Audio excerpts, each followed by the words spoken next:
good morning everyone. Guys, we today going to start photochemistry, the most wanted unit of MSc and also for CSIR NET. So this is the first lecture on photochemistry और हमारा first topic है Norrish type 1 reaction. And I promise to you all, जिन भी topics पर मैं video बनाऊंगी उससे बाहर आपको कोई भी कंसेप्ट नहीं मिलेगा, because I fully try to teach you each and every concept related to my topic. So please cooperate and watch the video till the end, and if you like then please subscribe my channel. So Norrish type 1 is a very first reaction of photochemistry and believe me it's very interesting. अगर आप इसे interest से करोगे तो ये बहुत interesting है. So let's start Norrish type 1 reaction. This is our first lecture on photochemistry. So guys, Norrish type 1 is the basically alpha cleavage of carbonyl compounds. यहाँ पे जो कार्बोनिल कंपाउंड होता है उसके रिस्पेक्ट में जो अल्फा बॉन्ड होता है उसका क्लीवेज होता है नॉरिश टाइप 1 रिएक्शन के अंदर. It is favourable in vapour phase और गैस फेज. यहाँ पे दो केस हमारे पास आते हैं. एक जो ये रिएक्शन होती है ये होती है वेपर फेज में या फिर होती है लिक्विड फेज में. बट कंडीशन होती है कि किस केस में क्या प्रोडक्ट हमारे पास बनने वाला है. सो जब हमारे पास होगा condition photochemical condition in vapour phase, वहाँ पर होगी डीकार्बोनिलेशन. सो ऑलवेज जब भी ये भी कंडीशन हमारे पास होगी वहाँ पे डीकार्बोनिलेशन होगी, यानी कि रिमूवल होगा CO का. CO वहाँ से रिमूव हो जाएगा and that's we call decarbonylation. Second case is in liquid phase. जब लिक्विड फेज प्रेजेंट है तो डीकार्बोनिलेशन हर केस में नहीं होगी, सिर्फ तब होगी जब हमारे रेडिकल्स जो हैं वो स्टेबल होंगे. अभी एग्जाम्पल जब आप करोगे तो आपको क्लियर हो जाएगा कि रेडिकल्स किस केस में स्टेबल होंगे. सो लिक्विड फेज में डीकार्बोनिलेशन तभी होगी जब हमारे दोनों रेडिकल स्टेबल होंगे, अदरवाइज डीकार्बोनिलेशन लिक्विड फेज में नहीं होगी. So this is our first example on nourish type 1. सो यहाँ पे देखिए ये क्या है, कार्बोनिल बॉन्ड है. इसके विद रिस्पेक्ट टू ये अल्फा बॉन्ड है, ये भी अल्फा बॉन्ड है. कंडीशन क्या है हमारे पास, photochemical condition in vapour phase. तो वेपर फेज में मैंने आपको अभी बताया कि हमेशा क्या होगा, डीकार्बोनिलेशन होगी. ठीक है. सो यहाँ से रिमूवल होगा CO बॉन्ड का. उसके लिए क्या होगा, दोनों साइड से हमें बॉन्ड को क्लीव कराना होगा. यानी जो कार्बन है उसके इस साइड पे भी और इस साइड पे भी दोनों बॉन्ड्स को हमें क्लीव कराना है. तो उससे क्या होगा, जब इस बॉन्ड को क्लीव कराएंगे एक रेडिकल आएगा यहाँ पर, एक रेडिकल आएगा यहाँ पर, बिकॉज एक बॉन्ड दो रेडिकल से मिलके बनता है. ठीक है. जब इसको क्लीव कराएंगे तो एक रेडिकल यहाँ आएगा और एक रेडिकल यहाँ आएगा. तो ये हो गया हमारा CO का यहाँ से रिमूवल और इसी को हम बोलते हैं डीकार्बोनिलेशन. तो अब क्या होगा, जो ये दो रेडिकल हैं, दो रेडिकल मिलके एक बॉन्ड बनाते हैं, तो ये दोनों रेडिकल मिलेंगे और यहाँ पे एक बॉन्ड बनाएंगे, तो ये हमारे पास साइक्लोपेंटेन रिंग बनेगी. So if vapour phase condition is given then cleavage occurs from both side. तो ये आपको ध्यान रखना है कि जब भी वेपर फेज हो वहां पे ऑलवेज डीकार्बोनिलेशन होगा ही होगा. अब सेकेंड एग्जाम्पल में हमारे पास क्या है, सॉल्यूशन फेज है. सॉल्यूशन फेज हो या लिक्विड फेज हो एक ही बात है. तो यहाँ पे जब हम इस अल्फा बॉन्ड को, एक अल्फा बॉन्ड को क्लीव कराएंगे, सो एक रेडिकल यहाँ पे आएगा, एक रेडिकल यहाँ पे आएगा. ठीक है. सिमिलरली इस वाले बॉन्ड को क्लीव कराएंगे तो एक रेडिकल यहाँ पे और एक यहाँ पे. But this is solution phase, this is liquid phase. So अब एक रेडिकल यहाँ है, इन दोनों रेडिकल्स को हमें चेक करना है, क्या ये रेडिकल स्टेबल हैं. नो, ये रेडिकल स्टेबल नहीं है, बिकॉज ये 1 डिग्री रेडिकल हैं और ये कभी भी स्टेबल नहीं होते. और सॉल्यूशन फेज में डीकार्बोनिलेशन तभी होगा जबकि हमारे ये दो रेडिकल बने हैं ये स्टेबल हों. तो यहाँ पे डीकार्बोनिलेशन नहीं होगा, यानी कि ये वाला प्रोडक्ट हमारे पास यहाँ पे नहीं बनेगा. जो वेपर फेज है उसमें आपको बिना सोचे ही डीकार्बोनिलेशन करा देना है, बट सॉल्यूशन फेज में हमें चेक करना है कि जो रेडिकल हैं वो स्टेबल हैं या नहीं है. स्टेबल हैं तो ही डीकार्बोनिलेशन होगा, अदरवाइज नहीं होगा. अब इसमें स्टेबल नहीं है तो यहाँ पे डीकार्बोनिलेशन नहीं होगा. तो प्रोडक्ट इसमें क्या रहेगा हमारे पास, देखिए प्रोडक्ट यहाँ पे दो हो सकते हैं. फर्स्ट प्रोडक्ट देखिए ये हमारे पास है, यहाँ पे क्या है H. इस H का हमने क्लीवेज कराया तो यहाँ पे ये एक H रेडिकल की फॉर्म में निकल गया और एक रेडिकल यहाँ पे बच गया. तो रेडिकल यहाँ पे क्या बनाएंगे, बॉन्ड, और जो ये H रेडिकल था ये जाके इसके साथ अटैच हो जाएगा इस वाले रेडिकल के साथ और यहाँ पे बॉन्ड बना लेगा। तो इस तरह से ये हमें मिल गया एल्डिहाइड। एक प्रोडक्ट ये हो सकता है यहाँ पे, और सेकेंड वाला क्या हो सकता है, अभी हमने इस वाले H का होमोलिटिक क्लीवेज कराया था, अब किसका कराएंगे, इस वाले H का। यहाँ पे जो H है इसका होमोलिटिक क्लीवेज कराया, एक रेडिकल यहाँ पे, एक यहाँ पे, अब बॉन्ड यहाँ पे बनेगा, यानी ये बना हमारे पास कीटीन, और जो ये H था ये यहाँ पे आके बॉन्ड बना लेगा इसके साथ और यहाँ पे अटैच हो जाएगा। सो फर्स्ट इज एल्डिहाइड और सेकेंड इज कीटीन। अब किस केस में एल्डिहाइड बनेगा और किस में कीटीन बनेगा, हमेशा एल्डिहाइड ही बनेगा, बट कीटीन तब बनेगा जब हमारे पास कोई भी पोलर प्रोटिक सॉल्वेंट वहाँ पे गिवन होगा। ये अभी के लिए सिर्फ इतना ध्यान रखिए, जब एग्जाम्पल करेंगे तो आपको टोटली क्लियर हो जाएगा। So next example is this, यहाँ पे लिक्विड फेज गिवन है। फर्स्ट ऑफ ऑल हमें चेक क्या करना है कि जब हम होमोलिटिक क्लीवेज कराएंगे दोनों साइड से, तो जो हमें रेडिकल्स मिलेंगे वो स्टेबल होंगे या नहीं होंगे। ठीक है, तो मैंने इसको होमोलिटिक क्लीवेज कराया यहाँ से भी और यहाँ से भी। अल्फा बॉन्ड है जो with respect to carbonyl carbon. So यहाँ पे आया एक रेडिकल, यहाँ से CO रिमूव हो गया, CO रिमूव हो गया और एक रेडिकल यहाँ पे बचा, एक रेडिकल यहाँ पे बचा। अब देखिए क्या ये रेडिकल स्टेबल हैं। सो ये जो रेडिकल है ये क्या है, 3 डिग्री रेडिकल है। सिमिलरली ये भी क्या है, 3 डिग्री है रेडिकल है। सो ये स्टेबल हैं। सो अगर दोनों रेडिकल यहाँ पे स्टेबल हैं, सो डीकार्बोनिलेशन लिक्विड फेज में भी पॉसिबल है। सो यहाँ पे डीकार्बोनिलेशन होगा और क्या होगा, ये जो दोनों रेडिकल हैं ये मिलके बॉन्ड फॉर्मेशन करेंगे यहाँ पे। ठीक है, so this is our final product because both radicals are stable, so decarbonylation is possible in the liquid phase. So हमारे पास सिर्फ 2 ही केस हैं। वेपर फेज में हमेशा आपको डीकार्बोनिलेशन करना है, बट अगर लिक्विड फेज है तो हमें चेक करना है कि वो रेडिकल स्टेबल हैं। अगर स्टेबल हैं तो डीकार्बोनिलेशन होगा, अदरवाइज वहाँ पे एल्डिहाइड या फिर कीटीन का फॉर्मेशन होगा। और स्टेबल रेडिकल्स हम किन्हें बोलेंगे, जो कि अलाइलिक हैं, बेंजाइलिक रेडिकल है, 3 डिग्री अल्काइल असाइल रेडिकल, ये सब आते हैं स्टेबल रेडिकल्स के under. Okay, so next example is this one. अब तक हमने जो 2-3 केसेस किए उसमें क्या था, जो कार्बोनिल कार्बन था उसके सिमेट्रिक था बोथ साइड्स। बस यहाँ पे क्या है, एक साइड में CH3 है और यहाँ पे H सब्सटीट्यूशन है।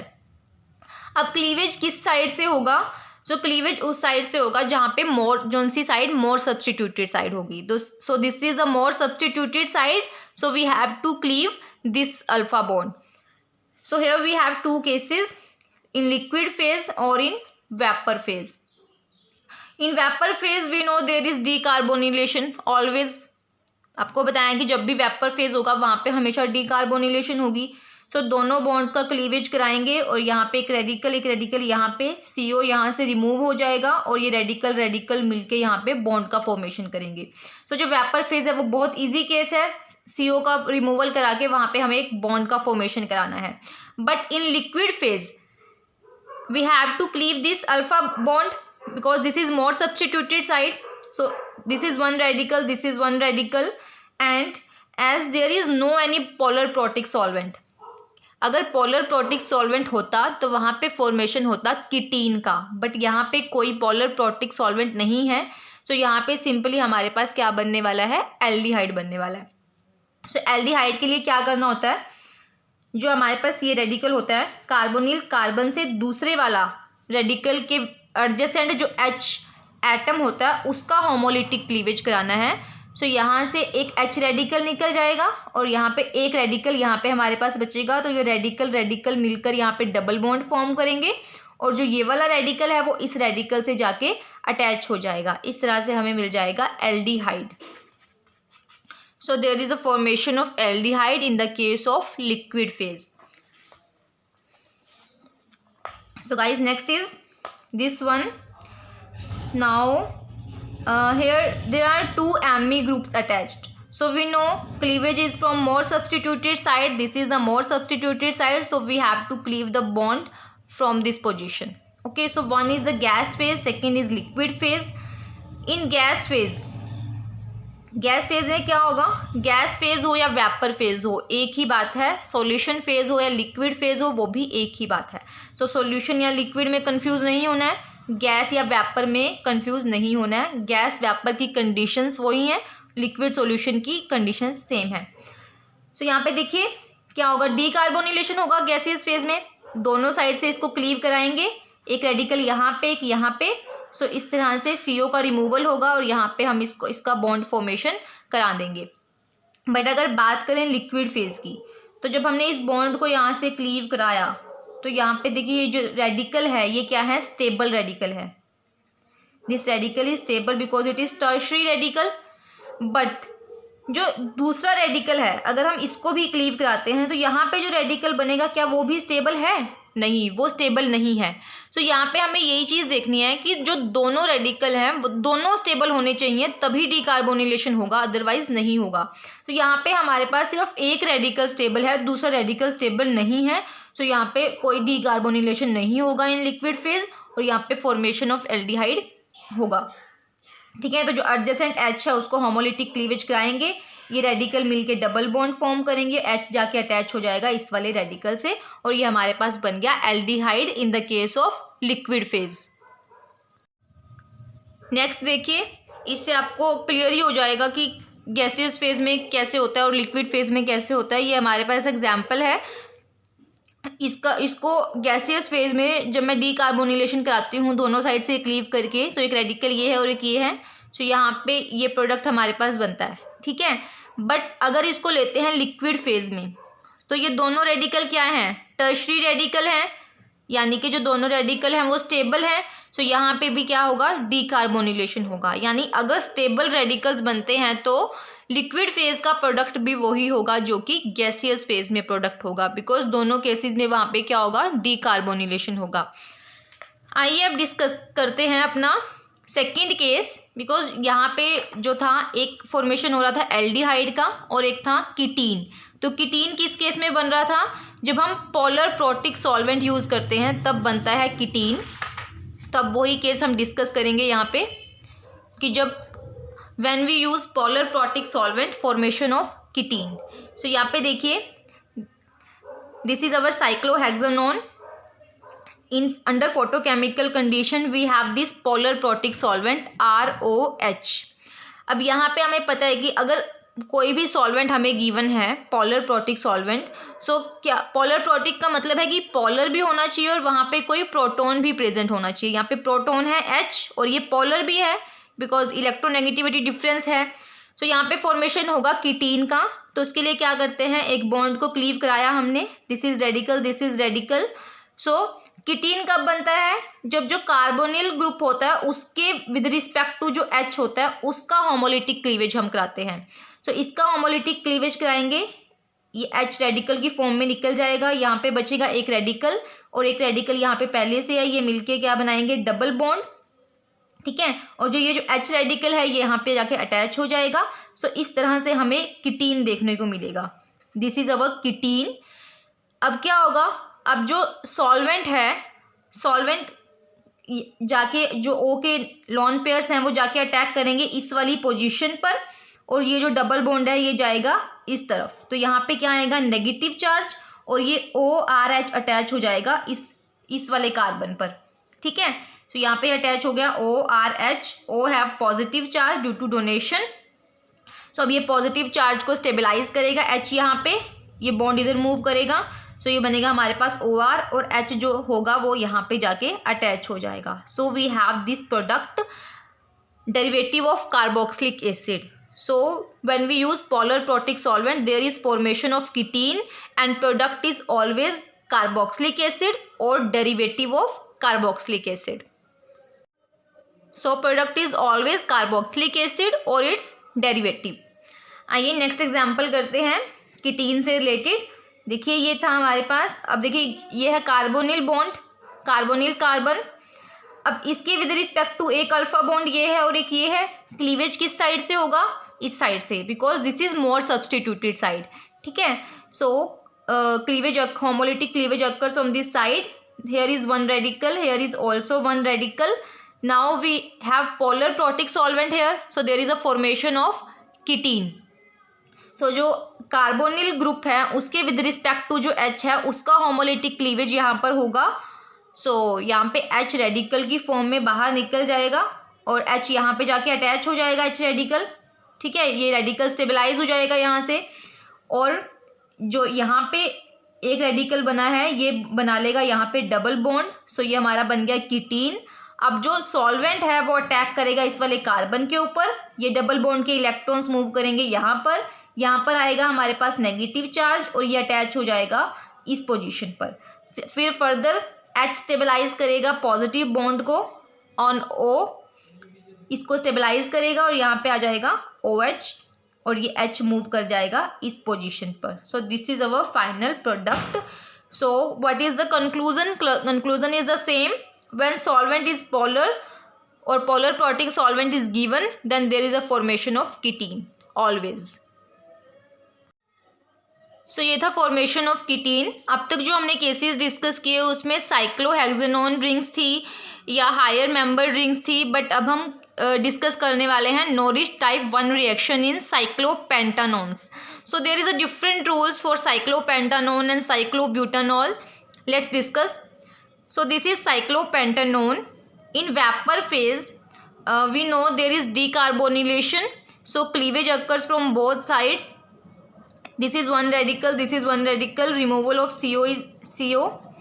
and अब यहाँ पे क्या होगा, देखिए हम क्या करते थे, इस वाले रेडिकल और इस वाले रेडिकल का से क्या करते थे, bond formation, but this is not so much stable. All organic student knows this is not stable because this is 4-membered ring and there is a ring strain in this ring.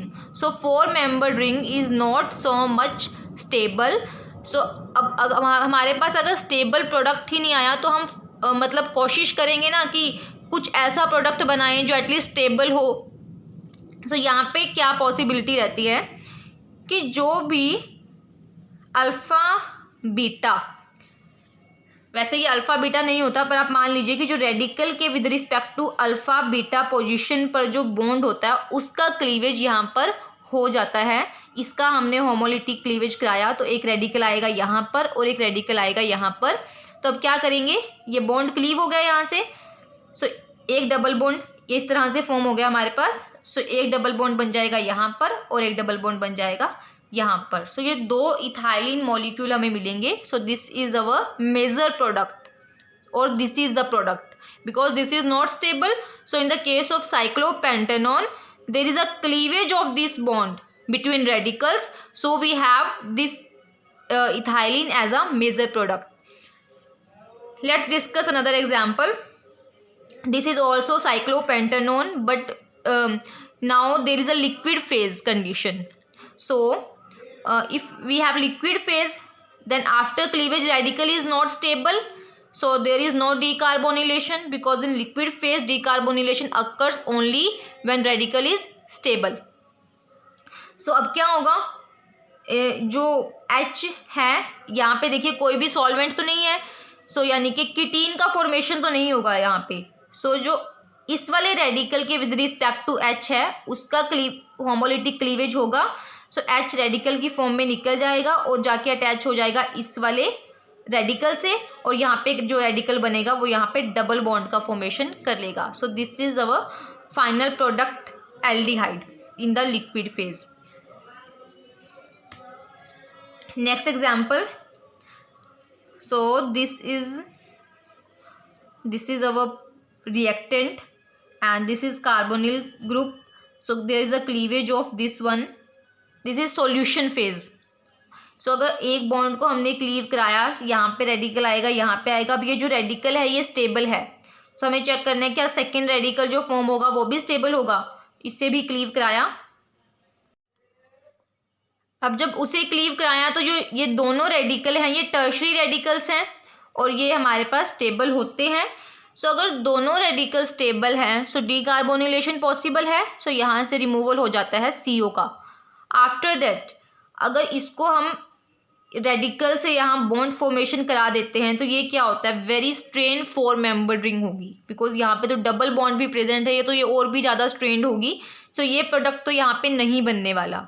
सो हमें पता है कि जो cyclopentanone होता है उसमें क्या होता है, ये जो रेडिकल्स के विद रिस्पेक्ट टू बीच में बॉन्ड होता है उसका क्लीवेज होता है। तो यहाँ पे डबल बॉन्ड है, एक का होमोलिटिक क्लीवेज होगा तो एक रेडिकल यहाँ पे आएगा, एक यहाँ पे आएगा और दोनों मिलके क्या बना लेंगे, डबल बॉन्ड, इस तरह से। So this is our major product. But यहाँ पे एक प्रोडक्ट का फॉर्मेशन और हो सकता है, ऐसे एक CH3 ग्रुप को पकड़ लो यहाँ से। सो उसका जो H है अगर हम उसका होमोलिटिक क्लीवेज कराते हैं, सो एक रेडिकल यहाँ पे आएगा और H रेडिकल की फॉर्म में यहाँ से निकल जाएगा। यहाँ पे हमें इसका क्लीवेज नहीं कराना है, हमने सिर्फ यहाँ से एक C लिया है और इस H का क्लीवेज कराया है। तो यहाँ पे ये डबल बॉन्ड फॉर्म कर लेगा और इस रेडिकल के साथ जाके अटैच हो जाएगा H। So this is a minor product but this is major product. ये वाला केस जो है, इनके बीच के बॉन्ड को क्लीवेज कराने वाला, ये हर केस में होगा in the case of cyclopentanone in vapour phase or in solution phase where decarbonylation occurs. So next is the very important example. This is cleavage of this one bond. So this radical is not stable. So but here is vapor phase. Sorry, this is vapor phase. So we have to do decarbonylation here. So this is our radical, this is radical, this is the, but guys this is also stabilized by cyclopropyl ring. This is cyclopropyl ring. So these radicals are also stabilized by cyclopropyl ring.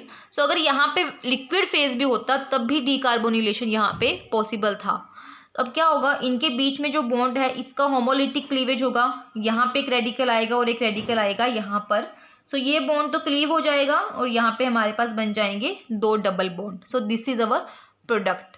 I hope कि आपको बहुत अच्छे से समझ में आ रहा है, because हर एक केस में आपको बहुत अलग और डिफरेंट तरीके से करा रही हूँ और ये रिएक्शन बहुत इंपॉर्टेंट है। नॉरिस टाइप 1 अगर आपको समझ में आ जाती है तो आपको बाकी रिएक्शंस जो हैं फोटोकेमिस्ट्री की वो थोड़ा अंडरस्टैंड करना बहुत ईजी हो जाएगा। सो नॉरिस टाइप 1 रिएक्शन बाय साइक्लोब्यूटानोन। अब हम डिस्कस करेंगे साइक्लोब्यूटानोन का केस। सो साइक्लोब्यूटानोन में क्या होता है, ring expansion with retention in stereochemistry. यहाँ पे क्या होता है, रिंग एक्सपेंशन होता है। आइए देखिए किस तरह से होता है। ये हमारे पास है साइक्लोब्यूटानोन, यहाँ पे हमें दिया गया है फोटोकेमिकल कंडीशन और साथ में दिया हुआ है एक सॉल्वेंट। सो हमने जब अल्फा क्लीवेज तो हर केस में होगा ही होगा, अल्फा क्लीवेज यहाँ से कराया तो रेडिकल का फॉर्मेशन होगा। But in cyclobutanone there is a formation of oxa carbene, यानी जो ये ओ कार्बोनिल ग्रुप का डबल बॉन्ड है इसका भी यहाँ पे क्लीवेज होगा। ये आपको छोटी छोटी चीज़ें याद रखनी होंगी कि जो साइक्लोब्यूटानोन है वहाँ पे इस कार्बोनिल वाले कार्बन का भी क्लीवेज होगा। तो जब ये क्लीवेज होगा एक रेडिकल आएगा यहाँ पर और एक जाएगा ओ के ऊपर। सो ये क्या बन गया हमारे पास, two radicals at one position and this is radical, one radical is here. So अगर हम इस वाले रेडिकल को इससे कंबाइन करके बॉन्ड बना लें तो ये हमारे पास बन जाएगा इस तरह से और ये हमारे पास बन गया carbene. So this is called oxa carbene and it is stable and this oxa carbene is trapped by polar protic solvent and we have solvent here is polar protic. This solvent got attached to this position, so this has negative charge OMeH. This positive is stabilized by this H and it becomes OMe and H got attached to this one carbon. So this is HOMe and this is our final product. Similarly in next example there is a cleavage, bond here, but this is cyclobutanone. So this carbonyl bond also cleaves and forms oxacarbene. Now this polar protic solvent got attached to this position. So यहाँ पे दो case हो सकते हैं, either this one bond above the plane or this below the plane or H below the plane और this H above the plane. So यहाँ पे दो प्रोडक्ट पॉसिबल हैं। डिफरेंस सिर्फ स्टीरियो केमिस्ट्री है, ये ग्रुप्स आप मेंशन कर लेना, मैंने ऐसे ही इनको राइट कर दिया है। Next is a question from CSIR NET. सो ये क्वेश्चन आप एक बार खुद से ट्राई करिए, आई होप आप इसको कर लोगे। देखिए यहाँ पे क्या है, this is more substituted side. So cleavage of alpha bond from here. So alpha bond cleaves and gives two radical, one is here, one is here. Now this is cyclopropyl ring अब देखिए ये जो 3 member ring है इसमें बहुत strain है, यानी ये अपने स्ट्रेन को लूज़ करना चाहेगा, कि अपने स्ट्रेन को मतलब छोड़ना चाहेगा। तो स्ट्रेन कब रिलीज़ होगा? जब ये साइक्लोप्रोपाइल रिंग ब्रेक होगी। सो यहाँ से हमने इसको ब्रेक किया, एक रेडिकल आएगा यहाँ पर और एक रेडिकल आएगा यहाँ पर। यहाँ पे 2 केसेस हो सकते हैं, या तो हम इसे क्लीव कर रहे हैं इस वाले बॉन्ड को, या फिर क्लीव कर रहे हैं इस वाले बॉन्ड को, ठीक है। सो पहले हमने क्लीव किया इस वाले बॉन्ड को। सो एक रेडिकल यहाँ पे आएगा, एक यहाँ पे आएगा, और ये वाले जो 2 रेडिकल हैं मिलकर क्या बनाएंगे? डबल बॉन्ड, और जो ये वाला है ये इस वाले के साथ मिलकर बॉन्ड बना लेगा, ठीक है। So this is our cis product. ये सिस प्रोडक्ट मिला है हमें। बट अगर हम इस बॉन्ड को क्लीव कराते हैं तो एक रेडिकल यहाँ आएगा और एक यहाँ आएगा, और ये मिलकर बनाएंगे डबल बॉन्ड। और अब यहाँ पे इस तरह से इस वाले को और इस वाले को मिलाकर इसको इस तरह से घुमा दीजिए ऊपर की तरफ। तो जब हम इसको बॉन्ड बनाएंगे तो यहाँ पे हमें मिलेगा trans product. So 2 products are possible here, one is cis and second is trans. So guys यहाँ पर हमारा कंप्लीट होता है नॉरिश टाइप 1 रिएक्शन।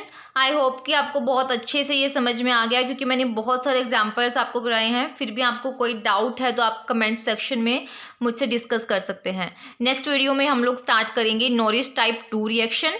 सो अभी के लिए इतना ही। Thank you so much for watching.